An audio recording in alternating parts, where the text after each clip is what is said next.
Sir? May asosasyon kayo ng mga lalamog? Wala sir. Ano lang nga sir eh. Okay, so Company lang okay ako lang. na. Sabihin nyo na so, minsan kasi nakaano lang kayo, di ba? Apo. Tawag doon, yung naka-up lang kayo. Oo sir. Pag ano, tawagan nyo muna o Sir. Tinawagan ko po siya kanina. Sabi po sa akin papers lang daw. sumagot? Oo. Papers lang daw Anong po. number? Pick up eh. Araling? Apo. Di ba ko yung number? Kasi, Kasi awareness na rin ba? Kawawa naman si tatay. Nadamay pa. Ayan. Black. Kasi black. Black 6 lot. 13 to 15. Yung pick up. Tapos wala pala. Tinatawagan ko, hindi na siya sumasagot. Modus. Pangilan na ako tay? dalawa. Pang 12 na ako. Ngayong araw lang. Hindi. Itong buwan na to, ano ba ngayon? May 2? Yung April, nung katapusan ng April may dumating. Pang ano, kumbaga sa ano, kada buwan, halos 6 na beses kada buwan. Ano yung best kada buwan? Oo. Grabe. So galing pa ako ng Muntinlupa. Nag-pick up lang ako. Kasi nag-drop off ako dun eh. Tawagan mo ngayon yan, hindi nasasagot Okay, niya. mamaya tatry ko. I-record ko din para maano. But thank you, binigay mo sa akin number niyan para at least. Yes sir, thank you sir. Pag may nagtanong ulit, anong number? Pag yan, wala na po. Sige pa, thank you. So ayun, na-pickbook na naman tayo. Kanina, pag tawag ko sa kanya, sumagot. Sabi niya papers lang daw. Which is, sabi rin sa akin ni sir, pagdating ko dito sa pick up location, sabi niya fake book yan. Kasi puro daw po sila dun lalaki, wala naman daw po silang babae dun. Tapos ang sabi, wala daw magawa yun. Bro, yun mo, galing ko ng Muntinlupa, traffic pa. Tapos, ang daming bawal pasukan kasi restricted, kailangan umikot pa. Tapos ganito yung dadatnan. Pati si tatay, damay. Kasi daw, papahinga siya, ganun. Minsan nga daw, namamahinga nga sila, biglang may dumadating. Papapick up ng speaker, hindi kaya ako ano lang. Sa isang buwan, nakaka-6. Hindi na biro yan. Grabe na yan.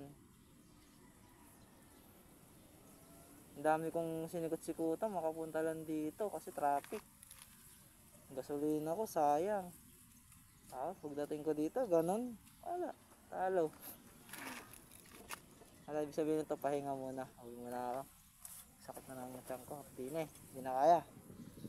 Huwag muna. Di bali, nakakuha naman ako. Ang kalahating araw. Ay hindi. Kuha na pala ako kasi naka-credits. Diba? So, warrant. Kinita ko ngayong half day. Sa 500. 1. Okay na, pasok na sa half day. Kung baga mamaya makatotal man ako, makabukong ulit ako, sabi ko makasisandal daw mamaya, panalo. May pang gastos na. Thank you mga kamoto. So yan nga, tatawagan ko to, itong pick up location. Yan, pick up location, tatawagan ko. Yan. Yan, dito naman guys, wala na sumasagot. Tsaka dito sa recording ko naman, habang nagre-record ako, wala nang boses pala na naririnig. Akala ko noon na naririnig pa ako. Sayang na. Nakausap ko dito yung drop off. Tinawagan ko yung Eileen Nolasco. Arlene pala yun, Arlene Nolasco. Yan, nagulat ako, nag-ring. Sabi ko, wala, nag-ring. Ginantay ko. Sayang nga, hindi dito rinig yung boses eh. Kasi yung boses talaga, pamilyar sa akin. Kasi nakausap ko si kuya, ayun, may sumagot. Tapos may sinabi siyang lugar dyan. Nakalimutan ko, basta sa Quezon daw. Nagulat lang ako kasi bakit ganun. Imbes na sa Amos yung drop off, nasa Quezon daw yung tinawagan ko. Tapos nagulat ako kasi yung boses niya, pamilyar na pamilyar, kagaya dun sa kinausap ko. Yan, dyan naman, i-confirm ko kung nasa address pa siya na yan, yung ACM Homes, yung 4103 Imos, Philippines, Block 2-11. Tapos sinabi ko po, kung taga dyan po ba kayo, yung po ba address nyo? Sabi niya, hindi, nasa Quezon ako, wrong number kaya ata. Kaya tinanong ko, wala po ba kayong kilalang Arlene Nolasco? Wala daw. Tapos maya habang lumalakas yung boses ni kuya dyan, na ano ko, na-identify ko yung boses niya. Sabi ko, familiar yung boses niya.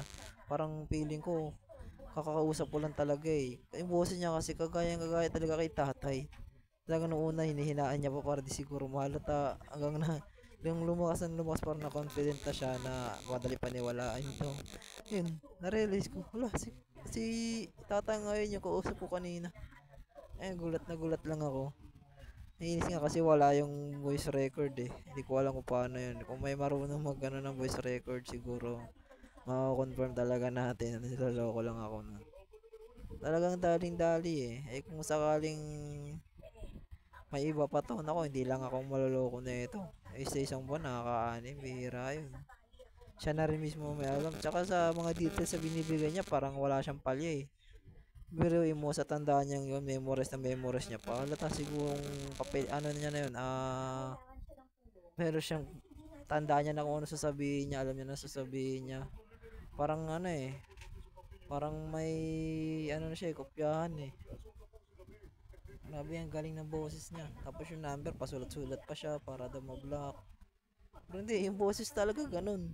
Yun talaga yung boses. Tapos kinukonfirm ko talaga, kinukulit siya dyan. Ano, umabot ng 2 minuto. Yung usap namin, talagang kinukulit ko siya. Tinigil ko na. Ni-stop na pala nung, ano, ni tatang. Hindi ko yung binitawan. Tapos nagulat na nag-user cancel na lang. Obvious na obvious talaga kasi yung boses. So yan mga kamoto, medyo yung boses familiar sa akin. At yung boses familiar sa akin. And ayan, alaula ko si tatay lang din yan. Isa lang yung kinausap ko, nagsabi na napipok ako. Isa lang lahat. Kaya ito, doble ingat na lang po tayo. Doble ingat na lang po tayo. Ingat mga kamoto.